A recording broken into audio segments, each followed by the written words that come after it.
सच्चा सुख। सुनिए, आज माँ से फ़ोन पर बात हुई थी। वो बीमार सी लग रही थी और मुझे याद कर रही थी। कह रही थी, एक बार आ जाओ, बच्चों की छुट्टियाँ भी हैं। और फिर 2 साल हो गए मुझे मायके गए हुए। अगर आप कहें तो हो आऊँ कुछ दिनों के लिए। सुधा ने अपने पति मोहन से रात को बिस्तर पर सोते हुए पूछा। क्या, मायके? सुधा, अभी जाने की सोचना भी मत। और ये क्या, बीमार लग रही थी। अब उनकी उम्र हो गई है। बुढ़ापे और बीमारी का तो चोली दामन का साथ होता है। तुम चिंता क्यों करती हो? भैया वहाँ और भाभी भी है ना, तुम्हारे उनके ख्याल रखने के लिए। और वैसे भी सुबह ही दीदी का फ़ोन आया था। वो कल आ रही हैं। उनका ख्याल कौन रखेगा? यहाँ का कामकाज कौन देखेगा? और तुम नहीं रहोगी तो उन्हें बुरा नहीं लगेगा? तुम्हारे जाने का फिर कभी देखेंगे। कहते हुए मोहन दूसरी तरफ करवट बदलकर सो गया। दीदी आ रही हैं, अच्छी बात है, मगर क्या इसके लिए मुझे माँ बाबूजी से मिलने का कोई हक नहीं रहता? क्या एक बहू केवल दूसरों की तीमारदारी के लिए होती हैं? क्या एक बहू केवल नौकरानी भर ही होती हैं? ये सोचते हुए सुधा की आंख भर आई, मगर वो चुपचाप भीगी हुई पलकों को साफ करते हुए सोने की नाकाम कोशिश करने लगी। अगले दिन दीदी आ गई। सब उनके स्वागत में लग गए। पूरा घर सुधा के बनाए पकवानों की खुशबू से महक रहा था। सुधा होठों पर मुस्कुराहट की परत ओढ़े उनके स्वागत में लगी थी। पूरे दिन की भाग दौड़ के कारण सुधा बुरी तरह थक चुकी थी। बिस्तर पर लेटते ही नींद ने उसे अपने आगोश में ले लिया, लेकिन मोहन को नींद नहीं आ रही थी। उसने सोच, क्यों ना दीदी और मैं बाबूजी से गप्पे लड़ाऊं।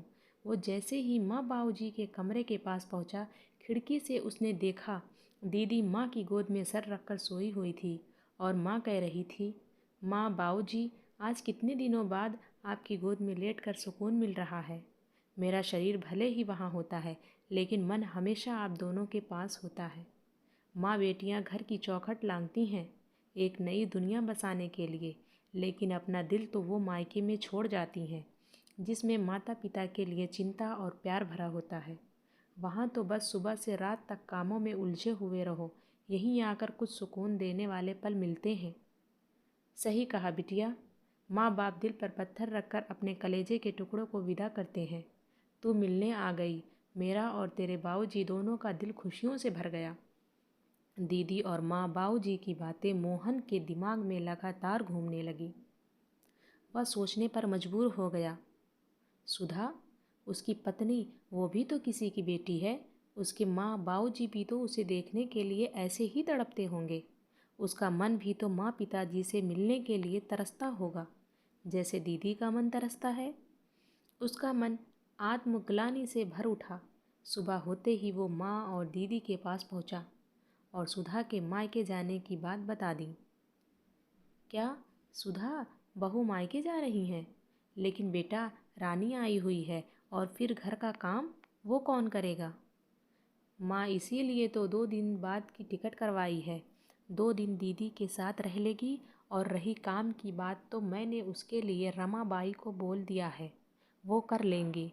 और यहाँ हम सब भी तो हैं, कुछ हम लोग भी एक दूसरे का हाथ बटा लेंगे। क्यों दीदी? बिल्कुल सही है मोहन। सुधा को भी कुछ दिनों के लिए अपने मम्मी पापा के साथ वक्त बिताने का मौका मिलना चाहिए, जैसे मुझे मिला है। दुनिया की हर बेटी इन दिनों के लिए तरसती है, तड़पती है। तुम भाभी के जाने की तैयारी करवाओ। मोहन भैया, मैं तो यहाँ हूँ और मैं कोई मेहमान थोड़ी ना हूँ। मैं भी काम में हाथ बटाऊंगी। कहकर रानी दीदी मुस्कुराने लगी, तो साथ में माँ और बाबूजी भी हंस पड़े। मोहन रसोई घर में पहुंचा तो देखा सुधा रसोई के काम में लगी हुई थी, लेकिन दुख उसके चेहरे पर साफ दिखाई दे रहा था। मोहन ने उसका हाथ अपने हाथ में लेकर जाने की टिकट उसके हाथ में रख दी। ये क्या है जी? टिकट? ये टिकट पर अपना नाम और मायके के शहर का नाम पढ़ते ही सुधा खुशी से उछल पड़ी। साथ ही उसकी आंखें आंसुओं से भीग उठी। मोहन जी, मोहन जी, आप कितने अच्छे हैं, कहकर सुधा ने उसके कंधे पर सर रख दिया। नहीं सुधा, अच्छा मैं नहीं, बल्कि तुम अच्छी हो। तुम हो जो मेरे घर और परिवार को संभालती हो, वो भी बिना किसी शर्त के। मेरी माँ, बाबूजी, बच्चों की जिम्मेदारी निस्वार्थ भाव से, और मैं तुम्हें। सुधा, अब से तुम हर साल अपने मायके जाओगी और हो सका तो मैं भी तुम्हारे साथ चलूँगा। आखिर तुम्हारे माँ बाबूजी मेरे भी माँ बाबूजी हैं, है ना? जी, सुधा मुस्कुराते हुए बोली। अब मोहन सुधा के साथ रसोई घर में उसके कामों में हाथ बटाने में लग गया।